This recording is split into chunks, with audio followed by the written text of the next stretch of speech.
Chapter 5. Clouds of psychic energy boiled around the Titan child.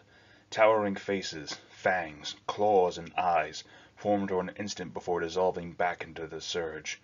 The Titan child rode the tides, unable to break from them and fighting not to be pulled deeper into the storm's heart. Wrapped in its sparking jether field, its engines drove it on. Caden and Thetis argued with Astrios as the storm raged beyond the hull of the ship. As was the way of their gene ancestors, they argued with blades. It was the test of a leader, as it had been since the founding of their chapter. The challenge was word to word, blade to blade, without armor, and with only the challenged leader's own mind and skill at arms to aid him. What use were words if they failed in battle, or if they came from one too weak to defend his beliefs? Astrios blocked the slash to his throat with his sword. The blades met with a scream of sharp edges, and he let Thetis' combat knife grind down his sword to catch against his crossguard. Thetis hammered his other fist up under Astrios' arms and into his gut. The librarian felt something crack. Thetis hit him twice more, each blow striking the same point with hammer force. Astrios could taste blood on his own breath. He slammed his forehead into Thetis' face. Thetis staggered, recovered, and ran his weight forwards, trying to free his knife. Astrios twisted his sword, and the force flicked Thetis from his feet as he gripped the knife. He hit the middle floor, then began to rise. Astrios let the tip of his sword raise a droplet of blood from Thetis' neck, and looked into his brother's face. A cold gray eye looked back at him from beside a glowing indigo lens set in a molded brass fitting. "Mine is the failing," said Thetis, his voice a low rasp. Blood trickled down the warrior's face, following the old pattern of scars that crossed his lean features. Astrios nodded slowly, and moved the sword tip from Thetis' throat. From the gloomy margin of the chamber, Caden gave a mirthless chuckle as he paced forwards. Like Astrios and Thetis, Caden wore a loose tabard of gray fabric, the exposed flesh of his arms flowing with muscle beneath a network of scars. He was younger than Astrios, but the scar tissue that covered his skin made him seem weathered and old, like a tree that has survived many storms. His face was broad, his features lost under the glossy skin of burned tissue. Caden held a short sword loose in his left hand, the edges of its broad blade glinting with fresh sharpness. It was a blade for fighting close, where you could see the fear and fury in an enemy's eye, and smell his blood as he died. A green lens shone from Caden's left eye socket, its setting clicking as it narrowed its focus. Carmenta had given each of them a machine eye to replace those taken by Maroth. Astrios had been strangely reluctant to accept, as if part of him wanted to leave the empty hole as a reminder. Astrios took a breath. They had been keeping the Council of Blades for 6 hours. The fighting chamber was a long, low-ceilinged hold, crammed between the engine and weapon decks. Weapons and armor lined the walls. Some had been smashed to ruin by the harrowing, others gleamed as new. Huge cages of coals burned at the hold corners, filling the hold with heat, smoke, and a dim red light. "You wish for rest, brother," said Caden. He might have been smiling, but old scars twisted his mouth and his voice was as cold as snowfall. Astrios shook his head. Caden nodded. Caden lunged, whip fast. Astrios was not even aware of raising his blade, but somehow he deflected the blow. Caden was already out and circling. 2 more cuts lashed out, low and fast, and Astrios had to step back as the broad blade slit the air where his leg had been. "You trust him?" said Caden as he circled. Astrios watched his brother's green eyes, one true and one false, ignoring the fluid movements of the blade in Caden's left hand. "No," said Astrios, trying to focus on angles of cut as the words of the debate boiled through his mind. The image in his own new augmetic was almost perfect. Almost. Caden's blow whipped across from the right, and he barely caught the movement in time. He flinched back, and the blade ripped open his right shoulder. "You gave him our oaths, but you do not trust him," growled Caden. Astrios focused on Caden's constantly moving shape. His right arm felt slow and weak as he raised his sword. "He gave us our lives," Astrios said levelly, and cut as he spoke. The blow would have opened Caden from neck to thigh, but he was already spinning past the descending sword. Blood ran down Astrios' right arm. He'd not even seen the cut. If it had been battle, he would have sensed the blow without needing to see it, but the Council of Blades had denied him his powers as it denied him his armor. He freed us. It is the way of things. Salvation demands loyalty. Caden lunged, his face twisted into a wolf snarl. Astrios flicked his sword out to parry, but the scarred warrior had switched the blade between his hands as he moved. The true cut opened a red grin across his left thigh. Numbness spread down Astrios' leg. "He is a sorcerer," spat Caden, "a witch in the service of false powers, a renegade to his own oaths." "And what are we, brother?" said Astrios. "And what should I have done, brother?" The question flicked through his mind, silent and unspoken. "He gave me life, and I must repay that gift the only way I can. We are nothing without the oaths we swear. We are the last of a brotherhood all but destroyed because others broke their word while we kept ours." "We broke no oaths," said Caden, and Astrios could see anger in his brother's eye. "And we will not now," said Astrios, but there was no fire in his voice. His broad head had started to dip, and his shoulders slumped. Blood streaked his arm and leg. He looked like a wounded bear, its strength leaking from it as the wolf circled. "He is an outcast," said Caden. "Are we so different?" Astrios tried to cut as he spoke, but the blow was too slow, and Caden was already pivoting past the point to slice at Astrios' unwounded arm. Astrios suddenly swiveled and cut low, the false fatigue vanishing from him in an eye blink. The flat of Astrios' sword scythed Caden's legs out from under him. Caden fell and felt the point of Astrios' sword prick his chest before he could rise. "The decision is mine," said Astrios. Caden nodded once, and Astrios looked up to where Theseus watched from the chamber's edge. "Ahriman has our oath, and that binds us. But to what end, Ahriman? What do you flee? What are you hurrying to find? And if he proves unworthy to bear our loyalty?" said Caden. But Astrios had turned his back, and stalked to where his bronze armor hung from brackets on the wall. In the glow of the fire cages he could see where the emblems and honors had been ground from the dull surface. "This council is over. The blades have spoken," said Astrios, as he hung the sword on the wall and took down the first plate of his armor. "What of the one who took our eyes?" asked Caden, rising from the floor. Astrios put his hand to his right eye socket, felt the silver and black that held the pale crystal of his new eye. He thought of Mara curled on the floor, blind, weeping blood. How could a space marine become such a broken creature? Marath was no longer a human, no longer a warrior. He was a mewling creature, too vicious and spiteful even to pity. "Ahriman holds the strings of his life," said Astrios. Theseus glanced at Caden, but both remained silent. Astrios did not look at them. In truth, he agreed with them. He knew nothing about Ahriman besides his power and that other renegades hunted him. Oaths did not require trust, though. That was a truth the Imperium had taught him. He began to armor himself, locking plates together, building a second skin of metal over his flesh. Once he would have had serfs to aid him, but they belonged to a past long dead. The three Space Marines were silent, while the only sound was the scrape of ceramic and metal. Astrios finally straightened, bronze-plated once again, and began to walk to the chamber's sealed doors. "Where are we going?" asked Caden from behind him. "I do not know, brother. I do not know where our oath will lead us." The thought formed in his mind, but he left it unspoken as he walked from the chamber. The throne chamber was silent and stank of decay and ashes. The candles had long burned to pools of fat, and the only light came from a cracked glow globe held by a hunched servitor that stood just behind Ahriman. Jezreel's corpse lay slumped across his throne. A gray fungus had sprouted from his flesh and armor, reducing him to a formless heap. A carpet of fine white stalks had spread across the other bodies. Ahriman thought he saw the long strands twitch and sway as the light fell on them. Ahriman's eyes lingered for a moment on the pile of soft ash at the floor's center. It still lay as it had fallen, the outline of a human form in gray powder. He thought of Tolbek, and for a second he closed his eyes. The guilt and anger had begun as the Titan child dived into the warp.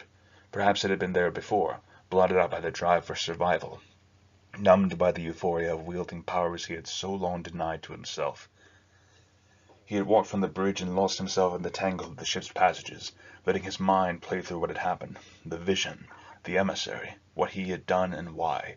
As the intoxication had failed, the guilt had come, pouring into his thoughts like a black cloud. He had failed. He had been weak. "I should have let it play out," he thought. As he watched the servitor take more clicking steps into the chamber, the yellow light of the glow globe, clasped in his hand, revealed more signs of violence and decay. The light reflected back from something amongst the ruin that glinted like polished crystal. He took a step closer and bent down. Then he realized it was a pair of eyes, glassy and dead, staring from Jezreel's fungus-masked face. "I am a sorcerer," he thought, looking into the eyes. "The powers that I wield are the powers of demons and cruel gods. There is no higher ideal, no redemption by knowledge." He let out a shaking breath. Anger rolled through him, feeding on his guilt and feeding it in turn. I have failed again. I am weak and I did not have the strength to let my fate take me. For an instant he thought of walking to an airlock and letting the storm swallow him. He looked up from Jezreel's empty stare into the eyes that he had been avoiding since he entered the chamber. The two Rubrikai stood where they had been. He could feel the ghost essences within each suit of armor whispering at the edge of his mind. Anger hissed in those whispers, like shouts of frustrated rage caught and scattered by the wind. He stood and walked until he was standing in front of them, his eyes level with theirs. Rubrikai battle plate was deep crimson, edged in silver and hung with strips of papyrus. Ahriman's eyes flicked over the armor of one, picking out small marks and signs that spoke of the warrior who had been the flesh within the metal. They were few, but enough for him to name who the Rubrikai had been in life. With the name came a face, a tone of voice, and a memory of a quick laugh and wry smile. The Rubrikai had been one amongst a legion, but Ahriman could remember the names and faces of all his brothers. He looked closer at the armor, seeing with his mind as well as his eyes. Sigils snaked through the armor, in places etched into the ceramite, in others woven invisibly into the deep substance of every plate and join. To Ahriman they looked like chains of blue fire. From within the armor he felt the spirits thrash at their bindings, like caged predators smelling the blood of their captor. Slowly, hesitantly, he raised his hand and reached out with his armored fingers. He touched one of the pauldrons. A chill spread across his hand. Ahriman tried to pull his hand away, but not quickly enough. The Rubrikai's fist closed around his wrist. He felt the plates of his own armor buckle, and heat spread from the grip. The Rubrikai's eyes blazed at him. He tried to pull away, but it drew him close. Ahriman, hissed a voice in his mind. He could feel the pleading and anger in the voice, grating together like iron and stone. He began to speak, but the grip grew tighter. The binding sigils on the Rubrikai's armor shone brighter and brighter. Ahriman's arm was burning with heat as the ceramite under the Rubrikai's grip buckled. A second hand gripped his neck and lifted him off the floor. The iron fingers began to close slowly on his throat. Ahriman, said the voice again, and its whisper overwhelmed his thoughts. He was drowning. He could not breathe. He could not feel. He was blind. He was tumbling through a universe of darkness and shadow, of glimpsed futures and broken memories. He could not remember where he had been, or why he had been. He remembered a figure in red armor, a blue sky streaked with purple as the sun set. There was battle, an axe slicing towards his head, and he was twisting with the blow, ramming his own blade up under the beard of the warrior that would have killed him. There was blood so bright and vivid he thought he could feel it spatter his cheek. The image faded. Where had the image gone? What had it been? Was it a memory of his past? Had he been the killer, or had he died, his blood glistening in the sun? He tried to remember the image, to hold on to it, but what image? There had been an image, a memory. It had been, but he could not grasp it again. Darkness. He tried to breathe, but could not. He was drowning, and the darkness wrapped him tighter as he spun on, falling without end. Where was he? His name. What was his name? He wanted to shout, but he was drowning in the blind dark. His name. I am Azak Ahriman. He felt the words heave from his own throat. The darkness blinked away, and he was looking back into glowing green eyes set in a high-crested helm. The fingers around his throat were still closing. He remembered an axe falling and blood in the sun. He remembered searching for something to cling on to as he drowned in forgetfulness. He remembered reaching for his name. He looked into the eyes of the Rubrikai and spoke the name of the warrior it had once been.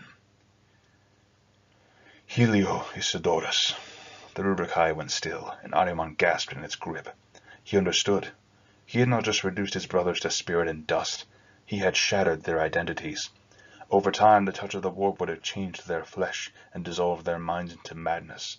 But Ahriman had broken everything they were and everything they had been at a single stroke. The armored figures in front of him were shells around empty spaces, like a human silhouette scorched onto a wall by a bomb blast. These sons of the Rubik were worse than dead. Their existence had been annihilated. I did this, he thought. I thought I was saving them, and I did worse than destroy them. A black wall of emotion washed back through him. He had fallen and taken his brothers with him. Knowledge did not set the mind free, but chained it with pride and dragged it into darkness. He looked at the ashen remains of Tolbeck on the deck. "Your brother's fate is your fate," the demon in the vision had said. I have to know, he thought. He could have closed his eyes to the past and to the fate of what remained of his brothers, but not now. Something was reaching from Ahriman's past to pull him into a future he did not want to see. He had to find out who and why. The decision was heavy with anger. Someone had forced him to this, and was twisting his fate. He would not submit to that. He looked up at the Rubrikai that held him, and willed it to release him as his mind spoke its name. "Release me, Helio Isidorus. Release me, my brother." The arm let him down slowly, the fingers opening one after another. He looked at the second suit, his eyes taking in identifying details, his mind tasting the spirit within. It had remained immobile, but he could feel its spirit pressing against its bindings. Its true name came to mind, and he whispered it along with its brothers. Helio Isidorus, Mabius Rho. Both suits turned towards him as one. I will not bind them to me, he thought. They were once my brothers, and they will never be my slaves. Remain here, he sent. He backed to the bronze doors. The light-bearing servitor followed him with shambling steps. When he reached the door, he raised a hand as if in farewell. Flame sprang from the corpses, spreading from one of the dead to another until the throne chamber was ablaze. The two Rubrikai stood amongst the spreading flames, the red paint blistering and peeling from their armor. Ahriman slipped through the thick metal doors and placed his hands on either side, ready to push them shut on the burning room. He looked back at the two suits of armor that were becoming blackened statues amongst the rising flame. "Dream, my brothers," said Ahriman, as he pushed the doors closed. They stared at him unmoving as the doors sealed, and the room became a furnace. "He will betray us." Caden paused after the words, watching Thidius for any reaction. There was none. Thidius knelt over the disassembled components of his bolter, his lips moving in a silent stream of words, his eyes closed. He wore no armor, just a robe of ash-gray fabric, held at the waist by a knotted length of rope. The guts of his bolter glistened with fresh oil in the light of a half-burned candle which floated on a brass dispenser disc. The chamber was small, barely long enough for Caden to have lain down in. Its ceiling was low and its hatch narrow. The paint and rust on the walls had been stripped back to the bare metal. Strips of parchment hung from rivets across the wall. There was no bed or pallet, just the hard metal of the floor and the war gear stacked in one corner. Caden could smell gun oil and incense in the thickly circulating air. He shifted uncomfortably. He did not like Thidius's chamber. It was like walking into a memory he would rather forget. Thidius's lips went still, and he opened his one good eye. The indigo lens of the bionic flickered, and then shone bright and strong. Slowly he looked up at Caden. "The blades have spoken. The matter is decided," said Thidius. "Astrios leads us," said Thidius, his voice abruptly iron-hard. In the candlelight he suddenly looked old, as if the shadows pooled more deeply in his face. "Astrios leads us, and I follow him as I swore to when he returned to take us from the fire." He paused. "As you swore, too." "But you doubt this decision," said Caden, his armor clicking as he gestured. "I saw it in the council." Thidius gave a small shrug and looked back down at the weapon components laid out in front of him. Carefully he reached down and picked up a part, then another, his hands moving together in an accelerated rhythm as the bolt gun formed in a stream of metallic clicks. The final catch snapped into place, and Thidius mouthed another litany of silent words over the weapon and placed it down. He looked up. "I questioned, as was my place," said Thidius, and shook his head. There was nothing more to say. Caden spat and turned away. He had never liked Thidius, not really. They were brothers, the last of a shrinking circle of brotherhood, but that was not enough. "You do not believe we should follow this course," said Caden. He could feel his lips curling back from his teeth. He turned back and pointed down at Thidius. "I saw it. Do not lie to me." Thidius did not move, but Caden felt something change, as if his brother's stillness had hardened. "Ahriman stole our oaths, Thidius. He is a trickster and a thief of loyalty." "The matter is decided," said Thidius, and there was ice in his voice. "3, brother." Caden nodded as he spoke, and his hand ran across the scoured chestplate of his armor. 3 out of 1,000. That is the fate our honor and words bought us. Thidius did not move. His true eye, in glowing aromatic a blank mirror to Caden's stare. After a second, Caden licked his lips and spoke. You, of all of us, must see what will happen if we allow ourselves to follow the only things that are left to us, said Thaddeus. If we trust Ahriman, it will destroy us, roared Caden. Thaddeus laughed, a loud, cold laugh that filled the small chamber like a roll of thunder.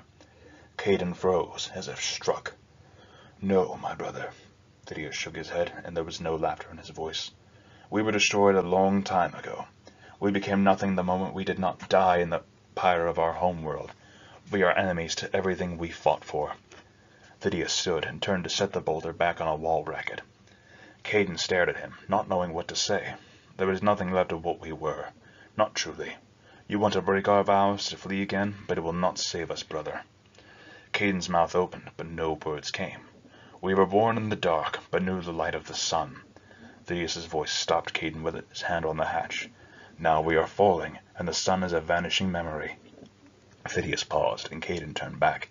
His brother stood facing away, his right hand still resting on the case of the bolter in its bracket. For an eye blink he remembered Thaddeus standing on the highest spire of the fortress monastery, his cloak rippling in the wind as the night sky above burned with the fires of judgment.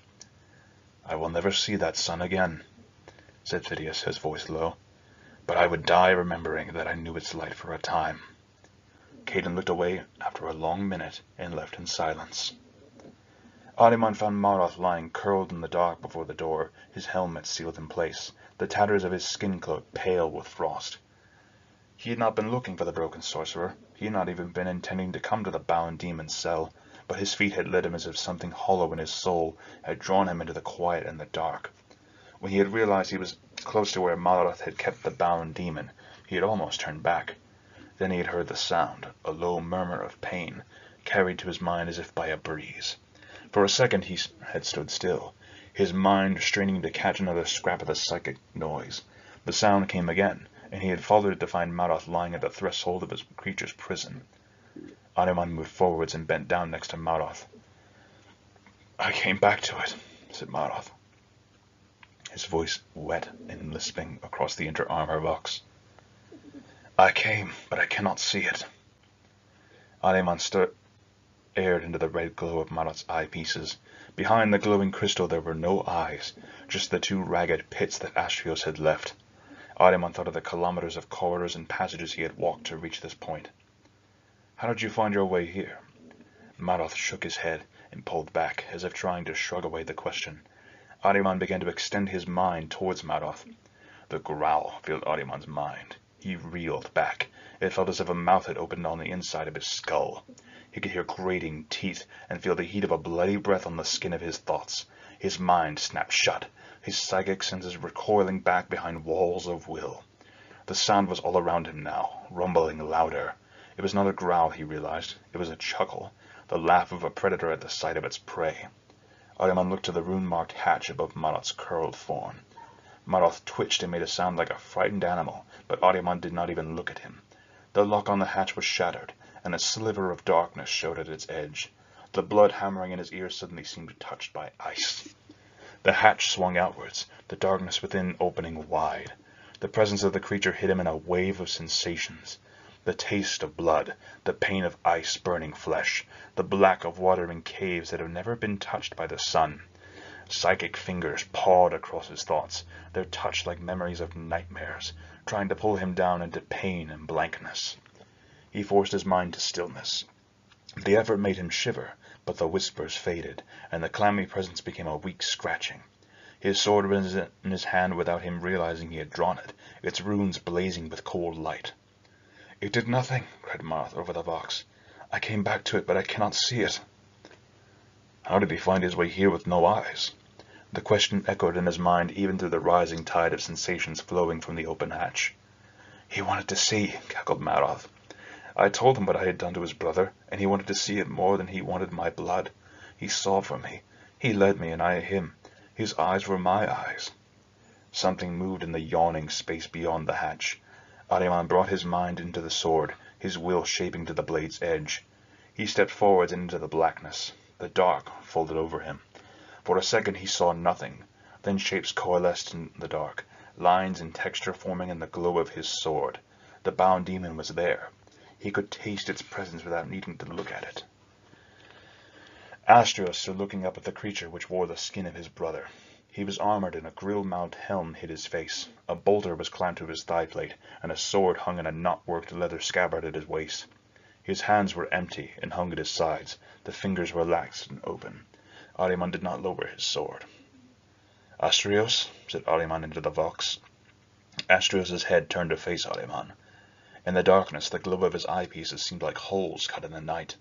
Above him, the demon bound into Kadar's flesh twitched in its web of chains. "You knew of this," said Astrios, and his thought voice was like the low, dangerous growl of a wolf. "You knew, and you kept it from me?" Ahriman's mind was arcing, tumbling through possibilities, extending his psychic senses as far as he dared to feel the shape of Astrios' mind, to see if there was something else where his soul had been. After a slow beat of his heart, he let out a breath and spoke into the vox. "Yes," it was all he could say. "Maloth created it, but I kept it, and I did not tell you of it. What is it?" "A demon of a kind, powerful, but its power is like the hunger of a starved predator. It thirsts only for destruction. The flesh is a host, a vessel for its bottled soul. Kadar, he is dead," said Ahriman. "He was dead before this was done. I hope he was, at least. There must be something of him left inside." Ahriman shook his head. "Nothing that will want to live again." Astrios looked up at the creature, and Ahriman followed his gaze. It was looking at them with silent malevolence. There must be a way. Ahriman felt something cold circle his spine, and remembered the dead eyes of the Rubrikai looking at him from out of the spreading flames in the throne room. "This is no longer your brother. It is just a creature, just a weapon." Astrios moved before Ahriman could form a thought. Astrios was behind him, pulling him off his feet so that his weight hung on his neck above the edge of Astrios' sword. He felt Astrios' mind tighten around him, the force of his telekinetic grip raising sparks from their armor. Ahriman went still, shutting off his mind. "Is that why you kept him?" growled Astrios, his thoughts biting into Ahriman's psyche. "So you had a weapon if we turned on you and your powers failed?" "Why did I not tell him?" thought Ahriman. "Why did I not tell Carmenta to cleave this portion of the ship's hull off and let it spin away into the void?" His thoughts scrambled for answers. Nothing. It was as if he had not thought once about the creature since Maloth had first shown it to him, as if his mind had avoided the memory like water flowing around a stone, as if he had forgotten. Astrios tensed, and the blade edge dug into Ahriman's neck joint. He heard the hiss of escaping air. Ahriman's thoughts spun apart, then snapped back together. He blinked. He could kill Astrios, even now, even with the sword at his throat, but then he would have lost an ally who might yet be his again. "I would never use it as a weapon," said Ahriman. "It must never be free." Red atmosphere warnings lit in his eyes. Air and heat were venting around the edge of Astrios' blade like blood from a wound. "But if there is a way to undo what has been done to your brother, I will find it. You have my oath." For a long moment nothing moved in the chamber, other than the gas hissing from the neck of Ahriman's armor, and the bound demon's chains flexing as if in rhythm with a slow-beating heart. Ahriman felt Astrios' blade come away from his neck, and his grip relax. Ahriman straightened. "Hope," said Astrios. Ahriman could feel anger seeping between the gaps in Astrios' mind. The cruelest poison. Ahriman watched Astrios turn and walk from the chamber in silence. After his silhouette had vanished, Ahriman looked up at the bound demon, his eyes running across the lengths of chains and grey flesh up to the face that was still so like Astrios'. The creature stared back, a smile pulling at the corner of its mouth. It licked its lips. Ahriman turned after a long moment and walked after Astrios. Caden and Phidias looked at Astrios as he entered the fighting chamber. The coals had dimmed to red cinders in their black metal cages, and the glow globes lit along the roof's apex had spread cold light to the chamber's corners. "Brother," said Phidias, looking up from a sheet of vellum spread over the floor. His hand held a silver-feathered quill, its tip wet and black. Astrios could see Kadar's name looping through the rows of verse on the parchment. He felt the skin of his face stiffen under Phidias' gaze. He felt as if the old warrior were looking into him, as if what he had seen and said was screaming from his soul. "Brother," said Phidias again, the question softer, edged with concern. Caden had been working his way down the length of the chamber, cutting the air with a deactivated chainsword. "They can see it in me. They can see the truth boiling to the surface," thought Astrios. Kadar's face, smiling at him with razor teeth, flashed through his mind, and he remembered the dead black of the empty eyes. He felt the anger and pain surge through him with the rising beat of his heart. If I am going to tell them, it has to be now. I have to tell them. He felt his mouth open and his tongue curl to form words. But they will not understand, said a voice in his head. They will not understand why you let the broken sorcerer live, why you hold to the thread of hope that Ahriman will keep his word. Caden stared at him for a second and then shook his head and turned away, raising his chainsword to begin his pattern of cuts again. Thidius stood, his gaze not moving from Astrios' face. What has happened? Said Thidius, taking a step forwards. They must see. I must tell them. They are the last of my brothers. But what if they think that there is no way of saving Kadar? Asked his other voice. What if they say that Kadar's remains should be purified by fire? What if they reject Ahriman's promise? He looked down at the parchment spread on the floor. Kadar's life spread across it, his deeds, his virtues, and a few of his failings, everything that made him. Astrios closed his mouth. He felt his face become calm, the beat of his heart slowing, as if a mask of ice had formed over his skin and slipped into his veins. He felt his head shake, and a hard-edged voice came from his mouth. Marath is not to be harmed, and Ahriman's word is to be followed in all things without question. Thidius glanced at Caden, a frown on his face. Caden's chainsword gave a final whisper as it cut the air, and he became still. They were both looking at Astrios now. He could feel their confusion and something else. Another emotion buried deep under the surface thoughts of both. This matter was settled, Thidius said carefully, looking back at Astrios. The blades have already spoken. You will swear this here and now, said Astrios, and he could hear the cold iron in his own voice. Brother, began Thidius. Swear it. Astrios' voice rang through the long chamber. Caden and Thidius watched him for a second, and then knelt. Astrios heard the sounds that came from their mouths, but the words seemed to fade as he looked at their bowed heads. In his mind, the demon was smiling at him with Kadar's face. She watched Ahriman as he entered through the round hatch. He had taken 2 steps before he looked at the corner where she waited. Had she made a noise? She thought she had been silent, but perhaps he could see and sense her in other ways. Perhaps he knew she would be here before he opened the hatch. She remained still even as his eyes fastened on her cracked face beneath the tattered hood of her robe. She blinked, then realized he had moved from by the door. Then she remembered that she could not blink. Her optical systems must have briefly failed. When she separated from the Titan child, she often experienced malfunctions in her augmented components. Recently, they had become worse and more frequent. He was looking at her. She processed the expression and identified it as puzzlement. I see that you are not linked with your ship, he said. It was not what she had expected him to say. Humans, even space marines, did not react well to unexpected invasion of the spaces they saw as their own. She shook her head, then stopped the gesture. Passing through the warp, she searched for a word, but could find nothing that matched the fever-like sensation of being joined with a Titan child as it rode the tides of the warp. Even the short periods of connection just after entering or before leaving the warp left her shaking or bleeding from her interface ports. It is unpleasant, she finished. It would be, he said, moving to fill and light a bowl of oil. How, she began, but he chuckled humorlessly. I see much that others cannot, and much that I do not wish to see. He waved his hand over the bowl of oil, and flame licked up from the rippling surface. What you do is an abomination to the spirit of such a vast machine. That is what your tech priesthood would say, or at least it was when I knew them. They are not my priesthood, she spat.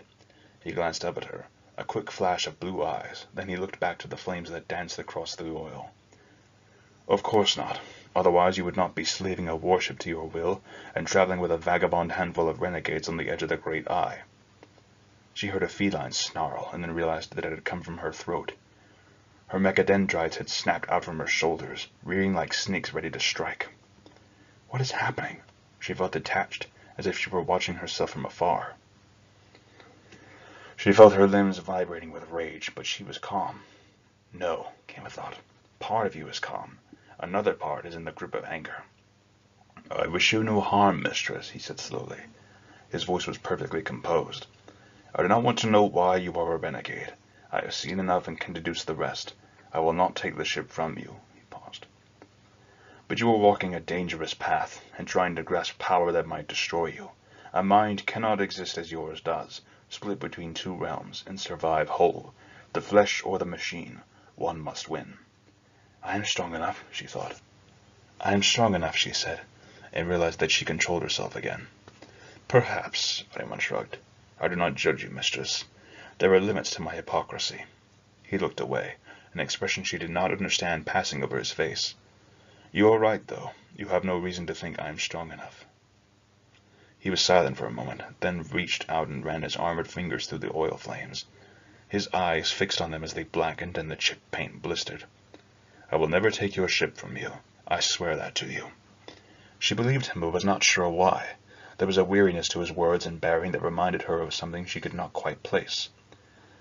Perhaps you just want someone to trust, said a voice at the back of her thoughts. Perhaps it's that you need to believe him. I am sorry, she paused. Without you, I would not have my ship back. He nodded and looked as if he were uncertain what to say. You were running, weren't you? She asked suddenly. He looked up at her. Then whatever it was that you were running from found you. Yes, he said, and she thought she recognized a tired human smile on his face. And now? What are you going to do now? He shrugged. I will try to find out why. Why not keep running? He looked away, his mouth half open as if a reply had died on his lips. Because I fear what might happen if I turn away again, he said at last. She looked at him for a long minute, the black-shrouded witch and the blue-eyed demigod. I will take you where you need to go, she said at last. He bowed his head once. Thank you, he said. A chuckle bubbled from her throat. The sensation of it made her cold. She had not laughed for years and did not know why she did so now. But where do you want to go? Do you even know where to start? Yes, he said, pausing to stare again into the fire. I begin with the past.